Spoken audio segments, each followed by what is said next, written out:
love this combo. I think this is going to be a really great fall piece.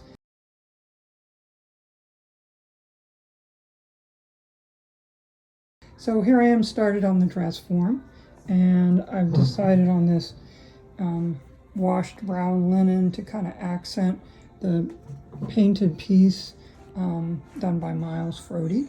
And I have, lots of scraps at this point. And I've got an interfacing on this inside piece. That front edge, even if I leave the raw edge at the bottom, I like to have some structure in there. So a little bit of fusible in there is great. And I'm not sure, but I think I'm going to leave the bottom edge as is. I've also got some really great pieces. Like I have this, which, that's a really nice edge piece that I might use. But right now, it's not calling to me. But I do have this, which I think is pretty awesome. So I've got this piece, which kind of, look at how that grounds it, kind of pulls it in. Now I'm thinking it's a little large there because I've got a seam allowance on it, but I want something really small because I'm anticipating wearing this like over something else, but a smaller amount. So you can see as I kind of play with the amount on the dress form, this is what the dress form's for, especially if you are kind of developing your eye for this. See how I can kind of pull it in and get a smaller amount there, and I think it's a nice fit. So with this brown linen and the printed piece, I think that's going to be my other accent. So I'll share more with you in a bit. So the jacket's coming along, and I've added a lining, and I wanted to show you this side detail. It's one of my favorite things to do.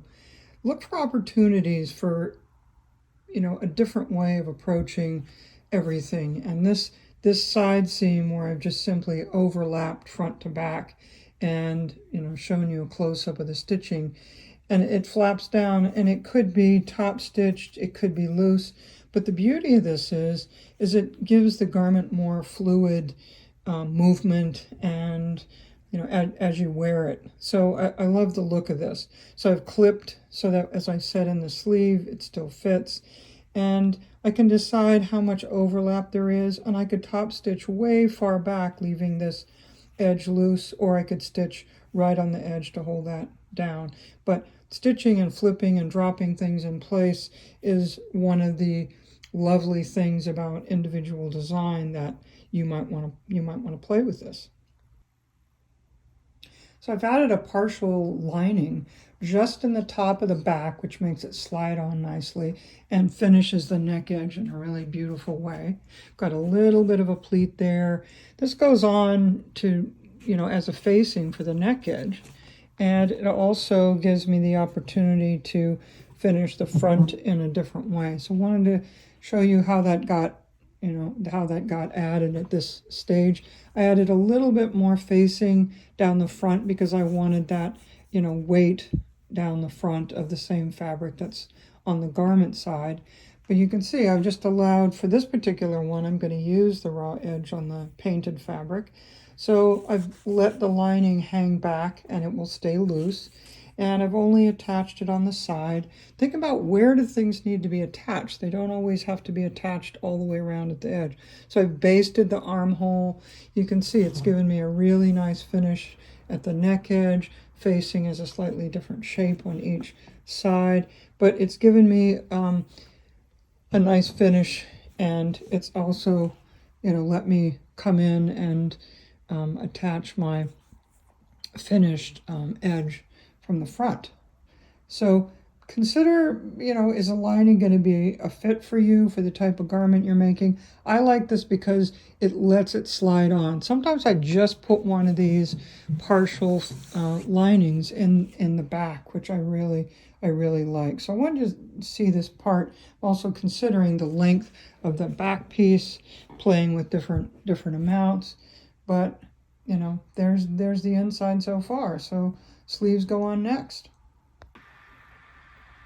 So here's the jacket over a sleeveless layered piece that is already in my wardrobe. It's a little piece I draped, and I'm always thinking about what the new sewn piece is going to go with. And because this has the short and back front on the jacket, I knew that that layered piece was going to be really important to the design of, how it really looks when you wear it. So as I kind of spin it around here, you can see a little bit of that shows on the bottom, which is fine. And I sure like that combination. You can see it's got a texture. It's got that little bit of stripe in there.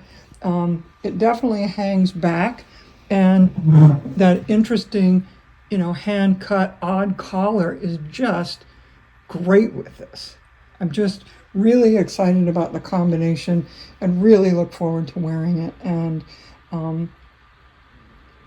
ready for it to go in my wardrobe now. So enjoy making your cropped version, and I'll be excited to see the variations that you come up with.